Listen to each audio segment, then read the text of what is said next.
KXTC Podcast. Le vendredi 23, jeudi 24, vendredi 25, samedi 26 et dimanche 27 novembre 2022, de 9h à 17h, salle Charles Couros à la Valette du Var, dans le Var, a lieu l'exposition Interassociation et Si, avec les associations Couleurs Révestoises, les artistes gardéens, la palette valettoise, les peintres carqueranais et en invité l'association Libre Beaux-Arts Alba du Pradet. Nous avons demandé à Louis Gironcel des précisions complémentaires sur cette manifestation. Alors, comment s'est passée la préparation de cette manifestation ? Ça a été difficile, ça a été très dur parce que la Valette nous a mis à disposition la salle Couros, mais si tu veux, il fallait après installer les panneaux et heureusement que toutes les associations s'y ont mis avec acharnement et enthousiasme.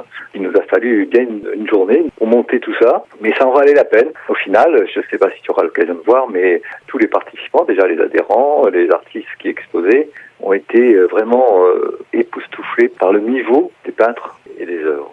On était très heureux, il y a 5 associations, 140 tableaux, des grands formats surtout. Le thème était intéressant. Le thème, c'était « Et si ?» La salle des fêtes Charles Couros s'y prêtait de par l'espace et de par justement le rendu, parce qu'il y a les œuvres et il y a les conditions dans lesquelles elles sont exposées. Je pense que ça en valait la peine parce que le résultat final du point de vue visuel, à la fois les tableaux mais le cadre, ça devait être assez fantastique. La salle est magnifique et grande, donc il fallait ameubler. Ça c'était un travail de précision. Comment disposer les grilles, comment disposer les panneaux pour mettre en valeur les œuvres.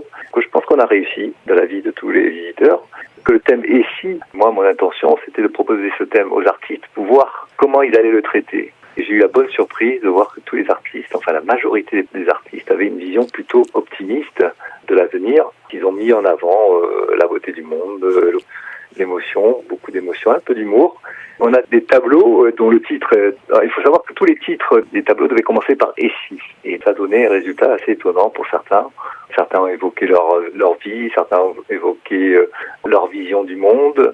Alors il y a une grande question qui se pose, comment fait-on pour réunir plusieurs associations au sein d'une même manifestation ? Je crois qu'on a déjà évoqué il y a quelques années. Le point de départ, c'est surtout l'amitié entre des présidents d'associations. Moi, j'ai eu cette idée, je me suis dit, mince, je participe au vernissage d'associations amies.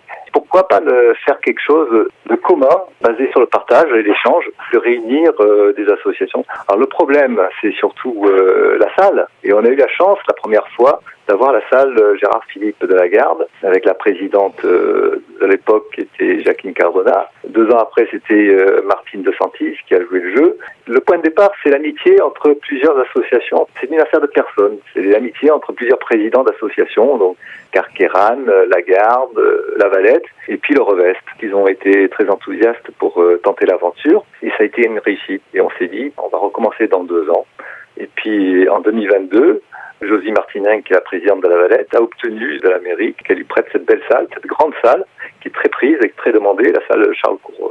Les artistes, quand ils ont vu le sujet et l'idée de faire ça ensemble, sans esprit de concurrence, c'était juste pour exposer ensemble, sans compétition.